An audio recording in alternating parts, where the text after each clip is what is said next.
فمثلی کی حبلا قد ترخت و مردعن فالحیتها انزی تمائم محولی۔ مثل کا معنی واضح ہے، مثل کا معنی اس سے پہلے ربا مقدر ہے، یعنی ربا امرأتن مثلی کی، کتنی عورتیں ہیں جو تیرے مثل ہے، کس چیز میں؟ خوبصورتی میں، حسن و جمال میں۔ حبلا، حبلا کہتے ہیں اس عورت کو جو کہ حاملہ ہو، اور آگے آ رہا ہے قد ترختو کے آگے آ رہا ہے وہ مرضعن، ارضع کا معنی ہوتا ہے دودھ پلانا، تو جو عورت دودھ پلاتی ہے اس کو مرضع کہتے ہیں۔ طرق یطرقو کا لغوی معنی ہوتا ہے رات کو دروازہ کھٹکھٹانا، یعنی رات کو کسی کے پاس جانا۔ تو فرب امرأتن مثلی کی حبلا و مرضعن قد ترقت بابہا، کتنی عورتیں ہیں جو تیری طرح تھی، لیکن ان کا وصف یہ تھا کہ وہ یا تو حاملہ تھی یا تو وہ دایا تھی، دودھ پلاتی تھی۔ قد ترقت، میں نے ان کے دروازے کو کھٹکھٹایا، ان کے دروازوں کو دستک دی، یعنی یہ کہ رات میں ان کے گھر گیا۔ عورت جب حاملہ ہوتی ہے تو وہ مردوں سے کنارہ کشی اختیار کرتی ہے، ایسے ہی جو عورت بچے کو دودھ پلاتی ہے، یعنی اس کے پاس چھوٹا بچہ ہو، وہ بھی کسی مرد کے قریب نہیں جاتی۔ تو شاعر یہاں پہ یہ کہتا ہے کہ تو نوجوان ہے اور میرے قریب آنا نہیں چاہتی، اور میں وہ شخص ہوں کہ عام عورتوں کو تو چھوڑو، جو عورتیں حاملہ ہوتی ہیں اور جو عورتیں بچوں کو دودھ پلاتی ہے، جو مردوں سے کنارہ کشی اختیار کرتی ہے، قد ترقت بابہا، میں نے ان کے دروازے کو کھٹکھٹایا، میں ان کے پاس رات میں گیا۔ فَأَلْهَيْتُهَا عَنْ ذِي تَمَائِمَ مُحْوِلِي، الہا یلہی اس کا معنی ہوتا ہے غافل کر دینا۔ قرآن پاک میں آیا الہاکم التکاثر، کہ کثرت کی طلب نے تم کو غافل کر دیا۔ ان ذی تمائم، ذی تمائم یہ صفت ہے، اس کا موصوف مقدر ہے۔ ان صبیین، چھوٹا بچہ، ذی تمائم جو کہ تعویذ پہنے ہوئے ہو۔ تمیمہ کا معنی ہوتا ہے تعویذ، اس کی جمع کیا ہے؟ تمائم ہے۔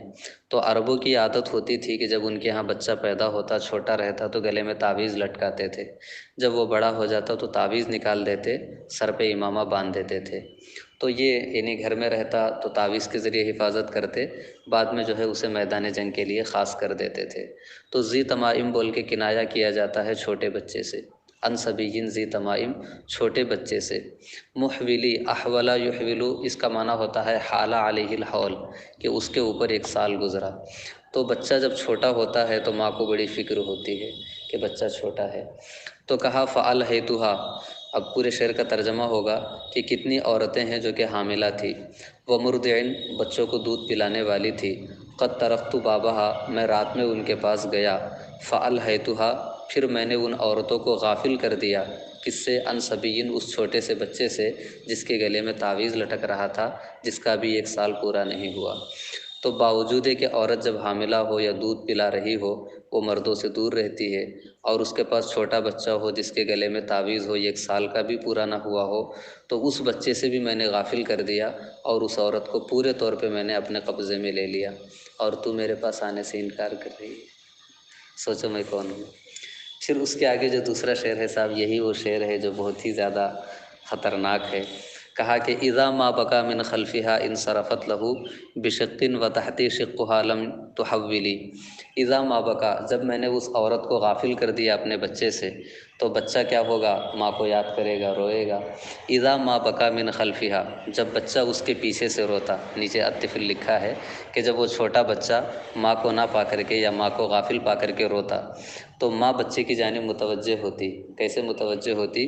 انصرفت لہو بشقن، انصرفا مانے مڑ جانا، لہو یعنی للطفلی، بشقن اے بنصف البدن الاعلیٰ، کہ وہ بدن کے بالائی حصے کے ذریعے سے، اوپر کے حصے کے ذریعے سے پیچھے کی جانب متوجہ ہوتی۔ وتحتی شقها لم تحولی، اور اس کا جو دوسرا جسم کا جو نیچے کا حصہ ہے، دوسرا حصہ ہے، وہ تحتی، وہ میرے پہلو میں ہوتا، وہ میرے نیچے ہوتا۔ لم تحولی، اور وہ اس کو حرکت نہیں دے پاتی، وہ اس میں جنبش نہیں کر پاتی۔ یعنی اس طور پہ میں عورت پہ حاوی ہو جاتا تھا کہ وہ بچہ اور بھی روئے تو بس اوپر کے حصے سے وہ متوجہ ہو سکتی ہے، باقی نیچے جو بدن رہتا اس کو میں مصروف رکھتا تھا۔ تو اس طریقے سے میں نے عورتوں سے محظوظ ہونے کی کوشش کی ہے، اور تو ہے کہ میرے پاس آنا نہیں چاہتی ہے۔ یہ شعر ختم ہو گئے صاحب۔ اس کے آگے یہاں سے اس عورت کا ذکر ہے جس کا نام انیزہ ہے۔ تو انیزہ کو ایک مرتبہ جو ہے امرؤ القیس نے بلایا، آمادہ کیا، تو اس عورت نے آنے سے جو ہے انکار کیا۔ تو اس کا یہاں پہ ذکر ہے کہ وَيَوْمًا عَلَى ظَهْرِ الْكَسِيبِ تَعَذَّرَتْ عَلَيَّ وَآلَتْ حِلْفَةً لَمْ تَحَلَّ لِي۔ وَيَوْمًا، یومن کا تعلق جو ہے تعذرت سے ہے۔ تعذرہ کا معنی ہوتا ہے تشددہ، سختی برتنا۔ یومن تعذرت، ایک دن اس نے سختی کی۔ کہاں پہ سختی کی؟ علی ظہر الکثیب، ظہر کا معنی ہوتا ہے بالائی حصہ، اور کثیب کہتے ہیں ریت کا جو ٹیلا ہوتا ہے، ریت کا جو مجموعہ ہو اس کو کہتے ہیں کثیب کہتے ہیں۔ قرآن پاک میں سورہ مزمل میں اس کا ذکر ہے، کیا ہے؟ کثیبم مہیلا کا لفظ آیا ہے۔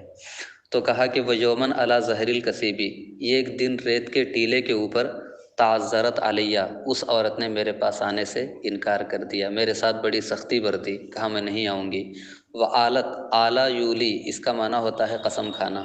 آپ لوگ فقہ کے احکام پڑھتے ہوں گے تو اس میں ایلا کا ایک باب آتا ہے۔ ایلا کا باب کا مطلب یہ ہے کہ شوہر اپنے بیوی کے پاس نہ جانے کی قسم کھا لے۔ اطلاع کا معنی ہوتا ہے قسم کھانا۔ ولا یأتلی اولو الفضل منکم للذین یؤلون من النساء، یہ الفاظ قرآن میں آئے ہیں۔ وآلت، اور اس کے بعد اس عورت نے قسم کھا لی۔ اور حلفتن، یہ مفعول مطلق کے طور پہ ہے من غیر لفظ ہی، اعلیٰ کا جو معنی ہے وہی معنی حلفہ کا بھی ہے۔ لم تحللی، تحللہ کا معنی ہوتا ہے انشاء اللہ کہنا، استثناء کرنا۔ تو ایک دن ایسا ہوا کہ ریت کے ٹیلے کے پاس اس عورت نے میرے پاس آنے سے انکار کیا، میرے ساتھ سختی برتی، اور اس نے ایسی قسم کھا لی جس کے اندر انشاء اللہ نہیں کہا، جس کے اندر کسی چیز کا استثناء نہیں کیا، بلکہ اس نے کھلے لفظوں میں قسم کھا کے کہا کہ آج سے میرا تمہارا کوئی تعلق نہیں رہے گا، قسم کھا کے کہتی ہوں آج سے میں نہیں آؤں گی تمہارے پاس۔ تو اب یہاں سے جو ہے امرؤ القیس نے کہا کہ ٹھیک ہے، اگر تم میرے پاس نہیں آتی ہو تو اس میں کوئی تعجب کی بات نہیں ہے، تم نہیں آؤ گی تو کیا ہوگا، سب کم ہے کہ۔ تو یہاں سے جو ہے اس عورت کو مخاطب کر کے کہا افاطم مہلاً بعض حاضت تدللی وإن کنتی قد ازمعت سرمی فاجملی۔ افاطم، انیزہ کا جو نام ہے، انیزہ کا ایک اور نام بھی ہے فاطمہ۔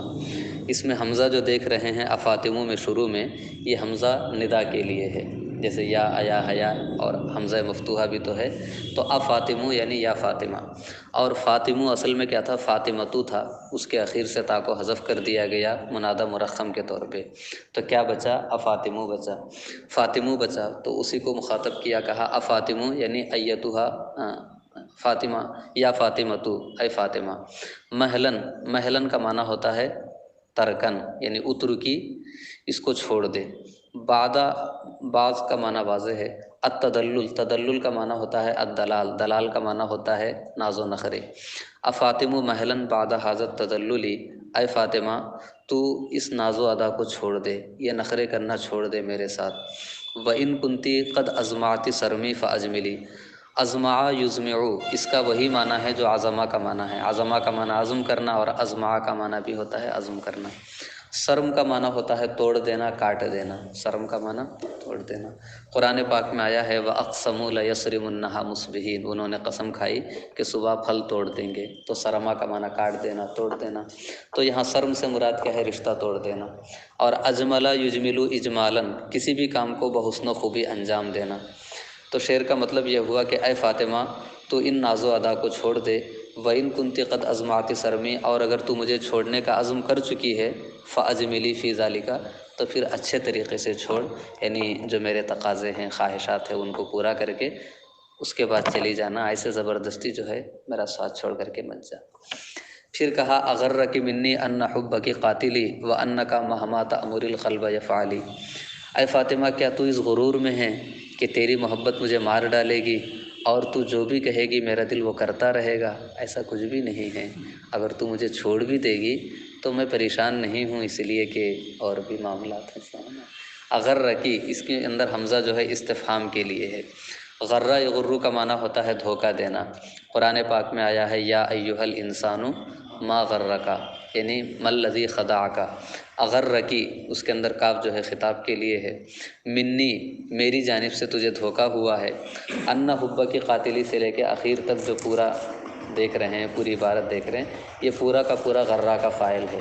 کیا تجھے اس چیز سے دھوکہ ہوا ہے کہ ان حب کی قاتلی، کہ تیری محبت مجھے مار ڈالے گی، وان کی، اور اس بات سے دھوکہ ہو رہا ہے کہ مہما تأمری القلبہ، کہ تو میرے دل کو جس چیز کا بھی حکم دے گی، یفعلوا ذالک قلبی، میرا دل وہ کام کرتا چلا جائے گا۔ ایسا نہیں ہے، میں خود مستقل ارادہ رکھتا ہوں، میں جو چاہوں گا وہی ہوگا۔ اس کے آگے کہا وَإِن تَكُ قَدْ سَاءَتْكِ مِنِّي خَلِيقَةٌ فَسُلِّي ثِيَابِي مِنْ ثِيَابِكِ تَنْسُلِي۔ وَإِن تَكُ، اے فاطمہ، تکو جو ہے اصل میں تکن تھا، یہ جو افعال ناقصہ ہوتے ہیں ان کے بعد اگر کوئی دوسرا معرب باللام نہ ہو تو ایسی صورت میں تخفیف کے لیے اس کے اخیر سے نون کو حذف کیا جاتا ہے۔ تو اصل میں تھا تکن تھا تو نون کو حذف کر دیا گیا تو تکو بچا۔ ساء یسوء کا معنی ہوتا ہے کسی بھی چیز کا خراب لگنا، الخلیقۃ بمعنی العادۃ، فسلی، سلہ کا معنی ہوتا ہے کسی بھی چیز کو نکال دینا، جب تلوار نیام سے باہر نکلی ہوتی ہے تو اس کو کیا بولتے ہیں؟ السیف المسلول بولتے ہیں، برہنہ تلوار۔ تو سلہ کا معنی ہوتا ہے کسی بھی چیز کو نکال دینا۔ فسلی ثیابی، تو میرے کپڑوں کو اپنے کپڑوں سے علیحدہ کر دے۔ تنسلی، نسل ینسلو، اس کا معنی ہوتا ہے کہ جیسے پرندہ جو ہوتا ہے، پرندے کے جو پر ہوتے ہیں وہ ایک ایک ٹوٹ کے گر جائے تو نسلہ ریش الطائر بولتے ہیں کہ پرندے کے پر ٹوٹ کے گر گئے۔ تو کہا اے فاطمہ اگر تجھ کو میری کوئی عادت خراب لگتی ہے، ان تکو قد ساءت کی منی خلیقتن، اگر میری کوئی عادت تجھے خراب لگی ہے، فسلی ثیابی من ثیابی کی، تو اپنے کپڑوں کو میرے کپڑوں سے علیحدہ کر دے، تو اپنے دل کا تعلق میرے دل سے توڑ دے، تو اپنے قرب کا تعلق مجھ سے ختم کر دے۔ تنسلی، تو میرا دل، میرے کپڑے سب کچھ جدا ہو جائیں گے۔ ایسا نہیں ہے کہ میں تیری محبت میں بالکل فنا ہو کے مر جاؤں گا، ایسا کچھ نہیں۔ پھر آگے کہا وما ظرفت عینا کی الا لتضریبی بسہمی کی فی اعشار قلب مقتلی۔ وما ظرفت، اب اس کے بعد کیا ہے؟ اس سے پہلے فاطمہ اور عنیزہ کے ساتھ کوئی واقعہ ہوا ہوگا کہ جس میں عنیزہ نے امرؤ القیس کے لیے آنسو بہا دیے، تو کہا کہ جو تو نے میرے لیے آنسو بہائے تھے وہ محبت میں نہیں تھے، بلکہ وہ اس لیے تھے تاکہ تو مجھے مزید اپنا دیوانہ بنا لے، اپنا گرویدہ بنا لے۔ تو اسی کو ذکر کیا وما ظرفت عینا کی، ظرف یظرف کا معنی ہوتا ہے آنسو بہانا، اور عینن کا معنی واضح ہے، اور ضرب یضرب کا معنی مارنا ہوتا ہے، سہمن کا معنی ہوتا ہے تیر۔ فی اعشار، اعشار یہ عشر کی جمع ہے، عشر کہتے ہیں 10ویں حصے کو، تو جہاں پہ 10 حصے ہو تو ان 10 حصوں کو کیا کہا جائے گا؟ اعشار کہا جائے گا، کہ یہ 10 حصے ہیں۔ نہیں، ایک سے زائد اگر 10ویں حصے ہو تو اس کو اعشار کا، ایک ہے تو عشر ہوگا، ایک سے زائد ہوں گے تو عشرین ہو جائیں گے، پھر اس کے بعد اعشار ہو جائیں گے۔ تو دل کے جو ٹکڑے ٹکڑے ہوتے ہیں، بولتے ہیں نا میرے دل کے ٹکڑے ٹکڑے کر دیے، تو اس کے لیے اعشار کا لفظ استعمال کیا ہے۔ اور قتلہ کا معنی ہوتا ہے کسی کو قتل کر دینا، اور قتلہ کا معنی چور چور کر دینا، جس کو بولتے ہیں زخمی۔ تو کہا وما ظرفت عینا کی، اے فاطمہ تیرے آنکھوں نے آنسو نہیں بہائے، الا لتضریبی بسہمی کی، مگر صرف اس لیے تاکہ تو اپنے دونوں تیروں کے ذریعے سے، یا تو اپنے دونوں تیروں کو پیوست کر دے، کس کے اندر؟ فی اعشار قلبی مقتلی، میرے زخمی دل کے ٹکڑوں کے اندر۔ میرا دل تیری محبت میں پہلے ہی پارا پارا ہو چکا تھا، تو نے یہ چاہا کہ تو میرے زخمی جگر کے اندر اور پارا پارا دل کے ٹکڑوں کے اندر اپنی نگاہوں کے تیر کو پیوست کرنے کے لیے تو نے آنسو بہائے، ورنہ میں جانتا ہوں کہ تو بھی مجھ سے سچی محبت نہیں کرتی ہے۔ اس کا شعر میں ذکر کیا۔ یہ سہم کا لفظ ذکر کیا ہے آنکھ کے لیے، تو آنکھ کو سہم کہا ہے، پھر اس کو صراحت کے ساتھ ذکر بھی کر دیا ہے، تو اس طریقے سے اس کے اندر استعارہ مصرحہ ہے کہ آنکھ کو جو ہے تیر سے تشبیہ دی ہے، اور پھر تیر کو صراحت کے ساتھ ذکر بھی کیا ہے۔ سمجھ میں آ رہا ہے جناب؟ اچھا۔ وَبِيضَةِ خِدْرٍ لَا يُرَامُ خِبَاؤُهَا تَمَتَّعْتُ مِنْ لَهْبٍ بِهَا غَيْرَ مُعَجَّلِ، یا غیر معجلی دونوں پڑھ سکتے ہیں۔ وَبِيضَةِ خِدْرٍ، البیضۃ، البیضۃ ہے نا، تو انڈا، البیضہ کا معنی ہوتا ہے انڈا، تو عورت کو انڈے سے تشبیہ دی جاتی ہے، یہ عربی زبان کا ایک عام محاورہ کہہ لیجئے۔ عام طور پہ عورت کو انڈے سے تشبیہ دیتے ہیں، کئی چیزیں اس کے اندر ہوتی ہے کہ یعنی اس سے مراد کیا ہے؟ خوبصورت عورت ہے۔ پھر دوسرے یہ کہ جو انڈا ہوتا ہے وہ بالکل چکنا ہوتا ہے، تو صفا، خوبصورتی کے ساتھ ساتھ چکناہٹ یعنی صاف شفاف ہونے میں بھی تشبیہ دی جاتی ہے۔ تیسرے یہ کہ انڈے سے کوئی چیز ٹپکتی نہیں ہے، انڈا بالکل باہر سے پیک ہوتا ہے، تو وہ عورت جو کہ پاک صاف ہو، یعنی جس کا خون نہ آ رہا ہو، تو اس کو انڈے سے تشبیہ دیتے ہیں کہ یہ خوبصورت عورت جو خون کی آلودگی سے پاک ہو۔ اور خضر کا معنی کیا ہوتا ہے؟ وہ کوئی بھی پردہ جو ہوتا ہے عورت کا، گوشہ تنہائی کا، اس کو خضر کہتے ہیں۔ وہ بیضۃ خضرن یعنی ایک ایسی خوبصورت عورت جو کہ ہمیشہ پردے میں رہا کرتی ہے۔ اور واو جو ہے ربا کے معنی میں ہے، ربا امراۃ تلزم الخضر، کتنی خوبصورت عورت ہے جو اپنے کیا بولیں گے اس کو، اپنے خلوت کدے کو لازم پکڑے ہوئے ہے، کتنی عورتیں جو اپنے خلوت کدے میں رہتی ہے۔ لا یرام خباؤہا، راما یروم کا معنی ہوتا ہے قصد کرنا، خبا کا معنی ہوتا ہے اوپر سے جو چادر ڈال دی جاتی ہے، اسے کیا بولتے ہیں صاحب، تناب کہتے ہیں، خیمہ کہتے ہیں۔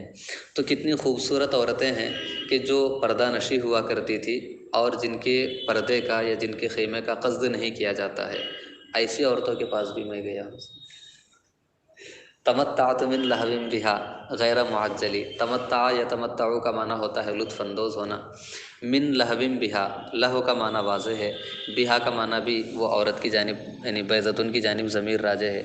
غیر معجلی کے اندر یہاں پہ غیرہ ہی لکھا ہے تو اس کو آپ حال بنائیں گے تمتعت میں جو تا ہے ضمیر اس سے، اور اگر غیر معجلی لکھا ہے کسی کتاب میں تو یہ لہو کی صفت بن جائے گا، تمتعت من لہو غیر معجلی، لہو کا معنی ہوتا ہے مستی۔ تو کتنی خوبصورت عورتیں ہیں جو پردہ نشی ہوا کرتی تھی، جن کے خیمے کا قصد نہیں کیا جاتا تھا، میں ایسی عورتوں کے ساتھ مستی سے محظوظ ہوا، ان عورتوں کے ساتھ میں نے مستی کی ہے۔ غیر معجلی، اور میرے ساتھ کوئی جلد بازی نہیں ہوئی، سکون کے ساتھ گیا اور اطمینان کے ساتھ محظوظ ہو کر کے آیا۔ تجاوزت احراسا الیہا ومعشرا علی حراسا لو یسرون مقتلی، اذا مسریا فی السماء تعرضت تعرض اثناء الوشاح المفصلی۔ یہاں سے جو ہے کس وقت میں گیا، کس طور پہ گیا، اس کا تذکرہ ہے۔ تو یہ چند اشعار تھے جو آج ہم نے معلقہ سے پڑھے ہیں، انشاءاللہ باقی اشعار جو ہے اگلے درس میں پڑھیں گے سب۔